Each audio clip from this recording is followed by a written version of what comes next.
Yo, what's up, everyone? This is Spec coming at you. Hey, I don't do videos this late very often. I may work on a secluded paradigm here. I may work on a Spec commentaries video here that may take me into the night, but I never make a decision to make a video this late in the day unless it was something special I want to talk about. Now, for everybody that saw Raw this just a few hours ago, the June 26th, June 27th edition of Monday Night Raw knows what I'm talking about. My man CM Punk just produced one of the best promos that I can recall in this business in at least the last 10 years. I never thought I'd be saying that, especially this year when The Rock came back prior to WrestleMania to build the whole Miz and Cena thing up, and also to build WrestleMania as a whole up. I never thought that I would actually say that. But Punk just went off tonight. And in case you have not seen it, I'll tell you right now what all went down. John Cena and R-Truth had one of the Raw Roulette matches, which was going to be a tables match. CM Punk, after the match, comes down, really during the match, comes down to the ring, gets a microphone, and Raw he basically did it at a time where Raw would really be off the air a little bit after 11:05 p.m. Eastern Standard Time. But the WWE went on much longer, and I think they went over because, after all, I think this is a work shoot. But, long story short, CM Punk grabs the microphone from the broadcast area, walks all the way to the ramp, and as traditional CM Punk style, sits down very stoically on the top of the ramp, facing John Cena, who's obviously knocked out a little bit based on CM Punk and all his actions in the match with R-Truth. Didn't really care that much about the match, but that's not the point. CM Punk grabs the mic and just starts going off on a tangent. It was like the dude had been waiting to get this out for years after being in the WWE, for 3 to 4 years. Always perceived to be a Paul Heyman guy, and he brought this up in the promo. And since he was a Paul Heyman guy, and because he wasn't a built WWE wrestler from the ground up like a Randy Orton and a John Cena and guys of this nature, he hasn't been giving his full just due in the company. The WWE has really not used him as well as they could have, as RH and IWA used him prior to him being in the WWE.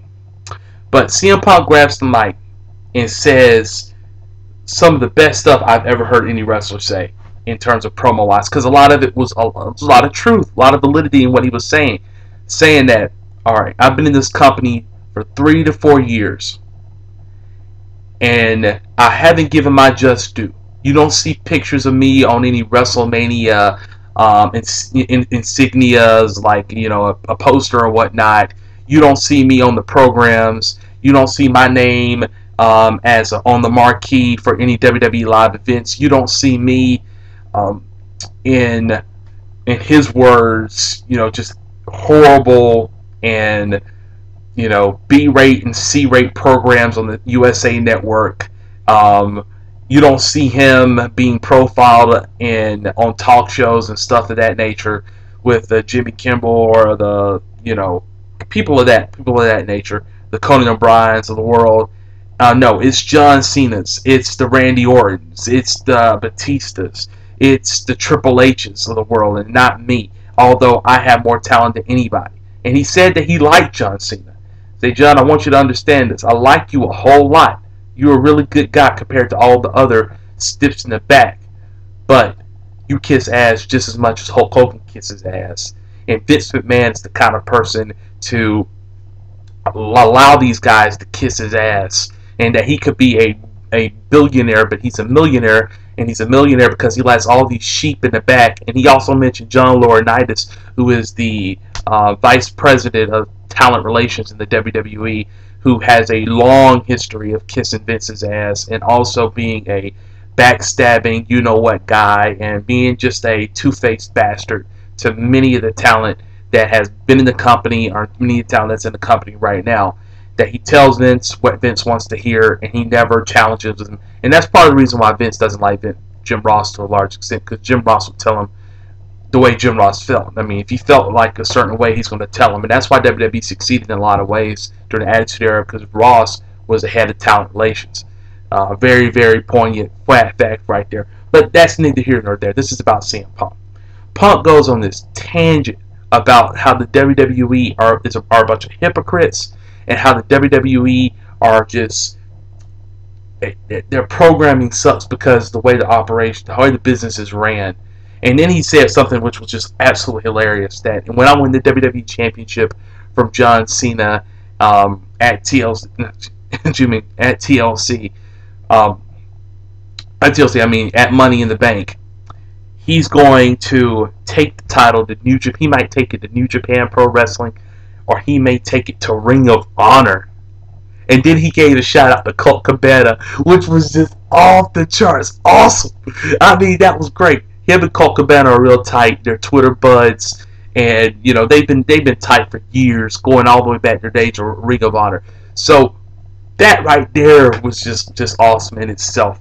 But Punk then started criticizing the Smarks in the crowd that were cheering him, and basically said, I hate y'all just as much because you're the same people who are going to be watching WWE next week. You're the same people that buy the merchandise and you sell it on eBay, and just because, and you sell it on eBay because you just don't have the balls and the heart enough to actually go get a real job. So he was getting heat from the Smarks. At first it started with the Marks, and then it escalated to the Smarks when he called them out. He was getting heat from everybody, and the interest was just fantastic. And it thought to myself, you know what? This is probably the best promo that I've heard in the last 10 years of business. Because here you go, you have a guy in CM Punk who, going all the way back to his days at IWA and Ring of Honor, who's been a great promo guy, and he can work his ass off in the ring as well. Punk, over the last month, ever since Macho Man died, he did that tribute for Macho by wearing his insignia and stuff. He's just taking his stuff to the next level. And I really believe this was a work-shoot kind of deal, and I think he probably even went overboard with the work-shoot stuff.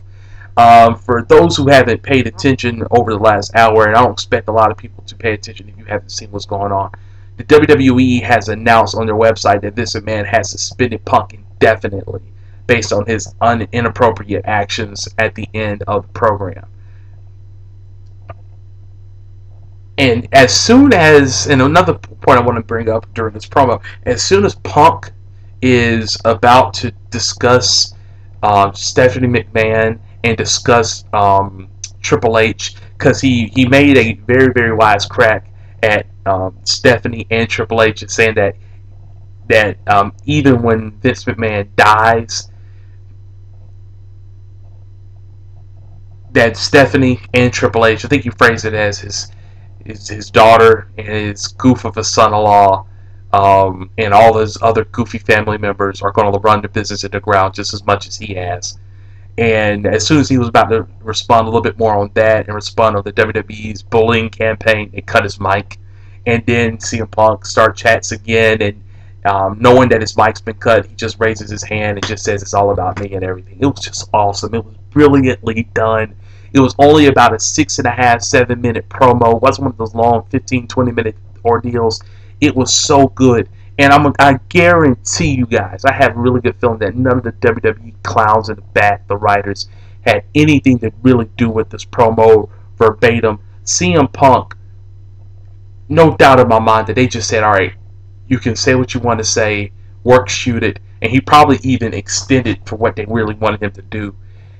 And it was so crisp. The delivery was so excellent. It looked authentic. They can talk about work all they want to, but there was a lot of shoot in that promo, and a lot of it was validated. He called himself a Paul Heyman guy, which was so true. Said Brock Lesnar was real successful, but he left the company, and he wonder why he left, because he hates the atmosphere. But he says, I'll be different because I'll walk out with the title. You know what? CM Punk is really, really good. And I think he just proved tonight that he's the best all-around talent in this business. He could work his ass off in the ring. He understands psychology to the max, and the dude can cut one hell of a promo if you just don't. If you allow him to break the chains and let him ad lib his stuff, like so, there's a lot of guys in this business. Christian is another one of them that I absolutely love, who does such a really good job of ad libbing their stuff and mixing a lot of the stuff that the writers want them to say with their own material. If you didn't like that promo from CM Punk, I don't know what you do. What do you like in wrestling? Because that's exactly what the business should be about. It should be about that emotion. You know what? CM Punk appealed to everybody out there tonight. And if you haven't seen this promo yet, get up off your ass, leave this page, and go see it. Or add a new tab and see it.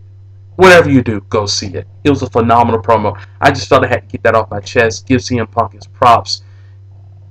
That was just awesome. Can't explain it anymore. But I'm out, guys and gals. See y'all next time. I had to get this video in because it's been on my mind. It's probably gonna be on my mind for a while now. Great stuff. Props to CM Punk. Later, guys.